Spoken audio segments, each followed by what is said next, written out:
Hi, Stoner Hill.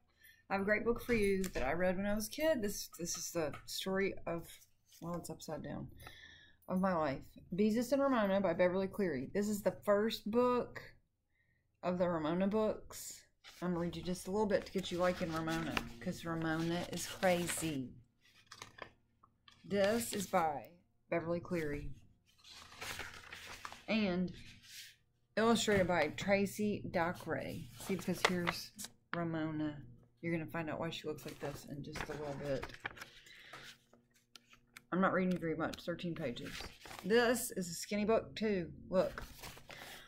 Chapter 1, Beezus and her little sister. Beatrice Quimby's biggest problem was her little sister Ramona. Beatrice, or Beezus, as everyone called her, because that was what Ramona had called her when she first learned to talk, knew other 9-year-old girls who had little sisters who went to nursery school, but she did not know anyone with a little sister like Ramona. Beezus felt that the biggest trouble with 4-year-old Ramona was that she was just plain exasperating. That means she drives you crazy. If Ramona drank lemonade through a straw, she blew into the straw as hard as she could to see what would happen. If she played with her finger paints in the front yard, she wiped her hands on the neighbor's cat. That was the exasperating sort of thing Ramona did. And then there was the way she behaved about her favorite book. It all began one afternoon after school when Beezus was sitting in her father's big chair embroidering a laughing tea kettle on a pot holder for one of her aunts for Christmas.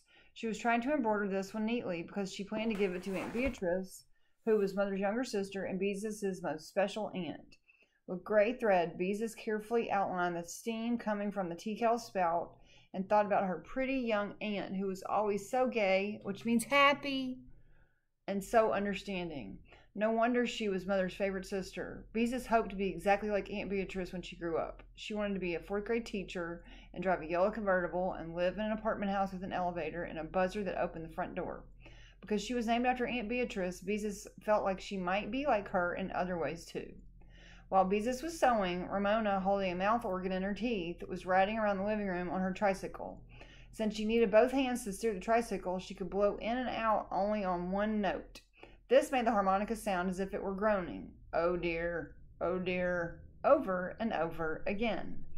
Beezus tried to pay no attention. She tied a small knot in the end of a piece of red thread to embroider the tea kettle's laughing mouth. Conceal a knot as you would a secret, grandmother always said. Inhaling and exhaling into her mouth organ, Ramona closed her eyes and tried to pedal around the coffee table without looking. Without looking. Ramona, cried Beezus, watch where you're going. When Ramona crashed into the coffee table, she opened her eyes again. Oh dear, moaned the harmonica. Around and around pedaled Ramona, inhaling and exhaling. Beezus looked up from her pot holder. Ramona, why don't you play with Bendix for a while? Bendix was Ramona's favorite doll. Ramona thought Bendix was the most beautiful name in the world. Bendix. Ramona took the harmonica out of her mouth. No, she said. Read my Scoopy book to me. Oh, Ramona, not Scoopy, protested Beezus. We've read Scoopy so many times. Instead of answering, Ramona put her harmonica between her teeth again and pedaled around the room, inhaling and exhaling. Beezus had to lift her feet every time Ramona rode by. See, she's lifting her feet in this picture. The knot in Beezus's thread pulled through the material of her pot holder, and she gave up trying to conceal it as she would a secret and tied a bigger knot. Finally, tired of trying to keep her feet out of Ramona's way, she put down her embroidery. All right, Ramona, she said. If I read about Scoopy, will you stop riding your tricycle around the living room and making so much noise? Yes, said Ramona, and climbed off her tricycle. She ran to the bedroom she shared with Beezus and returned with a battered, dog-eared, sticky book, which she handed to Beezus. Then she climbed into the big chair beside Beezus and waited expectantly. Reflecting that Ramona always managed to get her own way, Beezus gingerly took the book and looked at it with the feeling of great dislike. It was called The Littlest Steam Shovel. On the cover was a picture of a steam shovel with big tears coming out of its eyes. How could a steam shovel have eyes, Beezus thought, and scarcely looking at the words began for what seemed like the 100th or maybe the 1,000th time. Once there was a steam shovel named Scoopy. One day Scoopy said, I do not want to be a steam shovel. I want to be a bulldozer. You skipped, interrupted Ramona. No, I didn't, said Beezus. Yes, you did, insisted Ramona. You're supposed to say, I want to be a big bulldozer. Oh, all right, said Beezus crossly. I want to be a big bulldozer. Ramona smiled contentedly, and Beezus continued reading. Grrr, said Scoopy, doing his best to sound like a bulldozer. Beezus read on through Scoopy's failure to be a bulldozer. She read about Scoopy wanting to be a trolley bus. Beep, beep, honked Ramona. A locomotive. Ahooey, ahooey, wailed Ramona. And a pile driver. Clunk, clunk, shouted Ramona.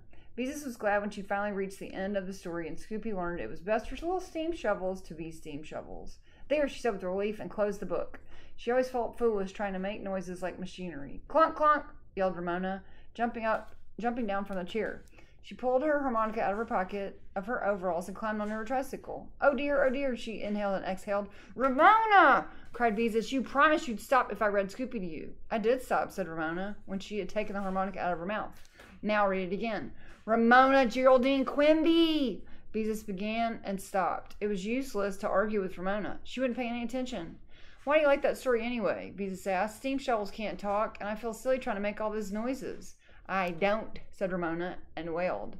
Ahooey, ahooey, with a great feeling before she put her harmonica back in her mouth. Beezus watched her little sister pedal furiously around the living room, inhaling and exhaling.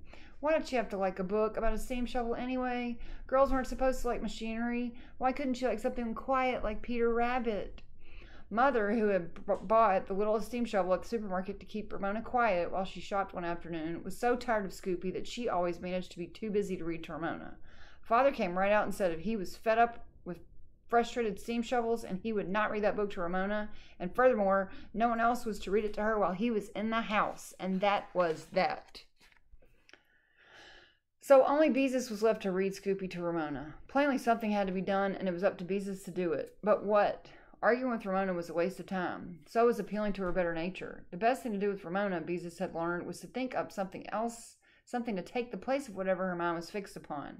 And what could take the place of the littlest steam shovel? Another book, of course, a better book. And the place to find it was certainly the library. Ramona, how would you like me to take you to the library to find a different book? Beezus asked. She really enjoyed taking Ramona places, which, of course, was quite different from wanting to go someplace herself and having Ramona insist on tagging along. For a moment, Ramona was undecided. Plainly, she was torn between wanting the littlest steam shovel read aloud again and the pleasure of going out with Beezus. Okay, she agreed at last. Get your sweater while I tell Mother, said Beezus. Clunk, clunk, shouted Ramona happily. When Ramona appeared with her sweater, Beezus stared at her in dismay. Oh no, she thought, she can't wear those to the library. On her head, Ramona wore a circle of cardboard with 2 long paper ears attached. The insides of the ears were colored with pink crayon. Ramona's work at nursery school. I'm the Easter Bunny, announced Ramona. Mother, wailed Beezus, you aren't going to let her wear those awful ears to the library? I don't see why not. Mother sounded surprised that Beezus should object to Ramona's ears. They look so silly. Who ever heard of an Easter bunny in September? Beezus complained as Ramona hopped up and down to make her ears flop. I just hope we don't meet anyone we know, Beezus thought as they started out the front door. Now, here's that picture. Here she is. Told you it would come back.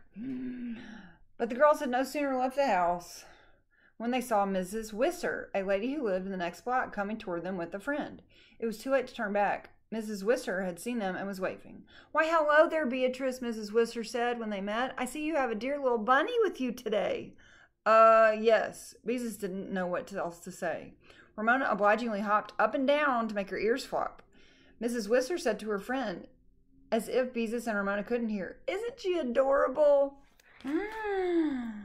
Would Ramona drive you nuts? I think she would drive me nuts. You're going to have to finish Beezus and Ramona to find out what happens.